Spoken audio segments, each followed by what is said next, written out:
Bank അക്കൗണ്ടിൽ നിന്ന് കൃത്യമായ കാരണങ്ങളില്ലാതെ പണം കുറയുന്നതായി എപ്പോഴെങ്കിലും തോന്നിയിട്ടുണ്ടോ? മിനിമം ബാലൻസ് ഇല്ലെന്ന് പറഞ്ഞോ, SMS ചാർജ് എന്ന പേരിലോ അല്ലെങ്കിൽ നമ്മൾ അറിയാത്ത മറ്റെന്തെങ്കിലും ചാർജുകൾ ഈടാക്കി ബാങ്കുകൾ നിങ്ങളുടെ പണം വെറുതെ പിടിച്ചെടുക്കുന്നുണ്ടോ? എങ്കിൽ സാധാരണക്കാരായ ഉപയോക്താക്കളെ സംരക്ഷിക്കാൻ റിസർവ് ബാങ്ക് ഓഫ് ഇന്ത്യ പുറത്തിറക്കിയ 4 പ്രധാന നിയമങ്ങൾ നിങ്ങൾ പ്രധാനമായും അറിഞ്ഞിരിക്കണം.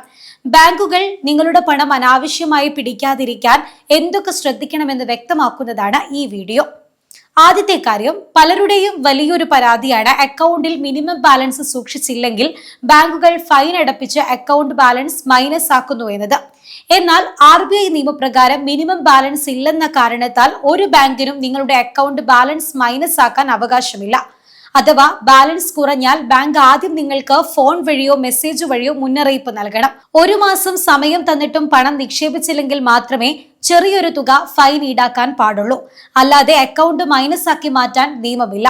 രണ്ടാമത്തെ പ്രധാന നിയമം ഇൻഓപ്പറേറ്റീവ് അക്കൗണ്ടുകളെ കുറിച്ചാണ്. അതായത് നിങ്ങൾ 2 വർഷത്തിലധികമായി ഒരു ഇടപാടും നടത്താതെ ഇട്ടിരിക്കുന്ന അക്കൗണ്ടുകളിൽ നിന്ന് മിനിമം ബാലൻസ് ഇല്ലെന്ന് പറഞ്ഞ ബാങ്കുകൾക്ക് പണം ഈടാക്കാൻ സാധിക്കില്ല.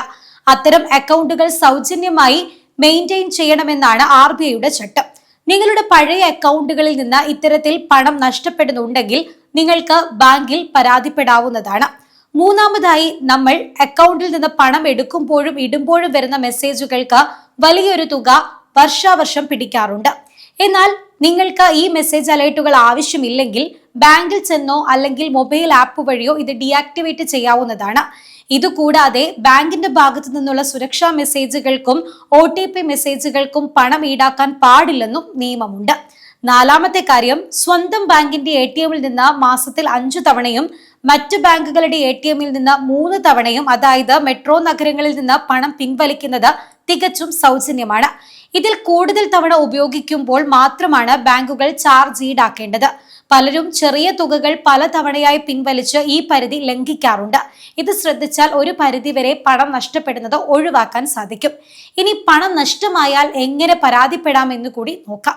നിങ്ങളുടെ അക്കൗണ്ടിൽ നിന്ന് ബാങ്ക് അനാവശ്യമായി പണം പിടിച്ചതായി ബോധ്യപ്പെട്ടാൽ ആദ്യം നിങ്ങളുടെ ഹോം ബ്രാഞ്ചിൽ ചെന്ന് രേഖാമൂലം പരാതി നൽകുക. 30 ദിവസത്തിനകം ബാങ്ക് ഇതിന് കൃത്യമായ മറുപടിയോ പരിഹാരമോ നൽകിയില്ലെങ്കിൽ നിങ്ങൾക്ക് 1 രൂപ പോലും ചിലവില്ലാതെ RBI ബാങ്കിംഗ് ഓംബുഡ്സ്മാൻ വഴി ഓൺലൈനായി പരാതി നൽകാം. ബാങ്ക് തെറ്റായി പിടിച്ച പണം പലിശ സഹിതം നിങ്ങളുടെ അക്കൗണ്ടിലേക്ക് തിരികെ ലഭിക്കും. നമ്മൾ കഷ്ടപ്പെട്ടുണ്ടാക്കുന്ന പണം അറിവില്ലായ്മ കൊണ്ട് ബാങ്കുകൾക്ക് വെറുതെ വിട്ടുകൊടുക്കേണ്ട ആവശ്യമില്ല. നിങ്ങളുടെ പാസ്ബുക്ക് കൃത്യമായി പ്രിന്റ് ചെയ്ത് ചാർജുകൾ പരിശോധിച്ചുകൊണ്ടേയിരിക്കുക. പുതിയൊരു ഇൻഫർമേറ്റീവ് വീഡിയോയുമായി വീണ്ടും കാണാം. നന്ദി.